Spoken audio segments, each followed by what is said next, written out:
All right, how you guys doing? Today is Monday, safety day. Man, it's the first Monday of February, second month already of this year.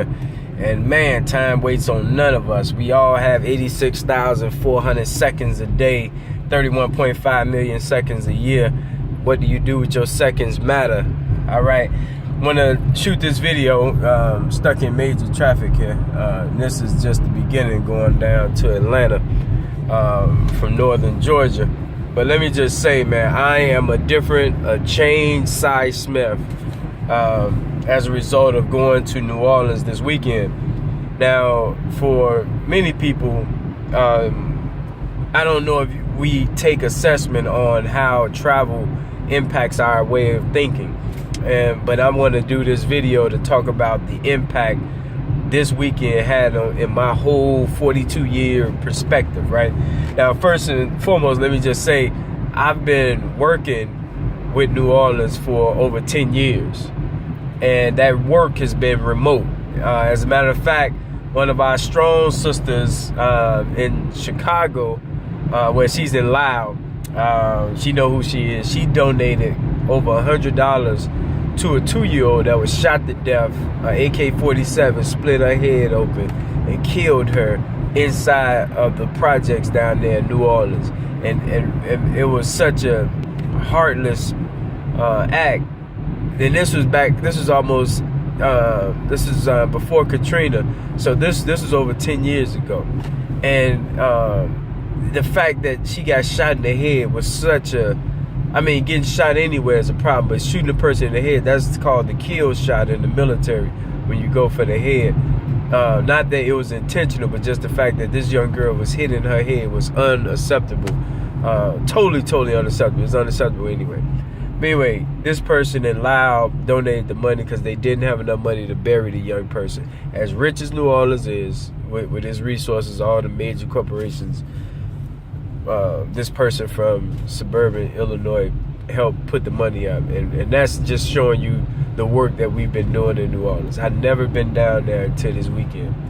So in my research, in my work, I know about New Orleans from an academic perspective, research perspective, but not a physical observation. Now, we go door to door. That's what we do all over this nation. That's what we do. So we are experts when it comes to door-to-door engagement from our perspective. So it wasn't no big deal for me to go into projects in New Orleans and go door-to-door. That's, that's easy for us. Now, Governor Joe in Chicago is our leader for New Orleans. So he's been leading this effort we've been doing for New Orleans for over 10 years as well. And he never been to New Orleans. He got family down there. So we work remotely with New Orleans. But let me say this. What I observed this weekend in New Orleans tested everything that I had done reading research with, internet research with, family interview research with. It got tested. And the outcome is Chicago is very strong. So my observation this weekend was confirmed that Chicago is very strong, and that Black Chicago is gonna be the lead when it comes to changing Black America. And when I say that when I looked at New Orleans and how Paul Vallis went to New Orleans and instituted the all charter school program down there, that's from Chicago influence. That he went down there and did that. That's from Chicago. Another thing that was confirmed is the gentrification. So as I travel and you see, they got, when I say they, it's the non-Black policymakers and leadership who decided where poor people are going to be. And so right outside of the Superdome, literally looking distance, visual distance, they had the Magnolia Projects. And now they redid it. It's called Harmony Oaks now. It's mixed community. And I got different feelings on that, the mix, because it's the same thing that happened to us in Cabrini Green. You had in the Gold Coast the largest housing projects in the world, in America, 15,000 Black people right there in the midst of rich people, filthy rich people at the Gold Coast. And now it's mixed communities. So you got blacks and whites living together, and that's cool from a certain context. But you got to understand that just because you mix them don't mean you're helping to mix them economically. You're just mixing. It's like the difference between the word diversity and inclusion.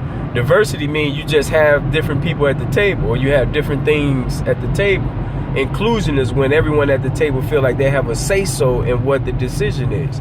So I'm gonna say we've done a good job in mixing communities when they've been all black to mix them, but we haven't done the inclusion part yet. We haven't helped make sure that the black people have a say-so in how the economics are gonna flow in their neighborhood. You know what I mean? So that's an area that's still to be desired.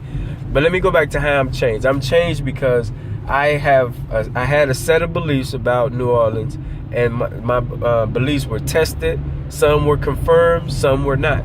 The prison situation. So when I was in the French Quarter, I learned that it was called the Quarter. It wasn't called the French Quarter until it fell in disrepair.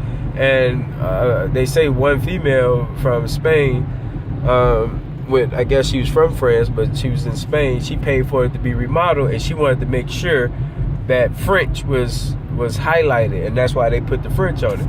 And what that says to me is, there's nothing wrong with you being proud of your heritage or where you come from.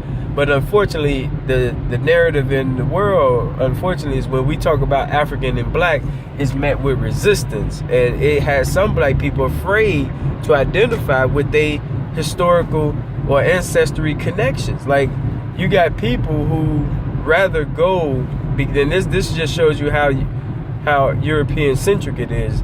They will go to France, they will go to Italy, they will go to all these places. And I got friends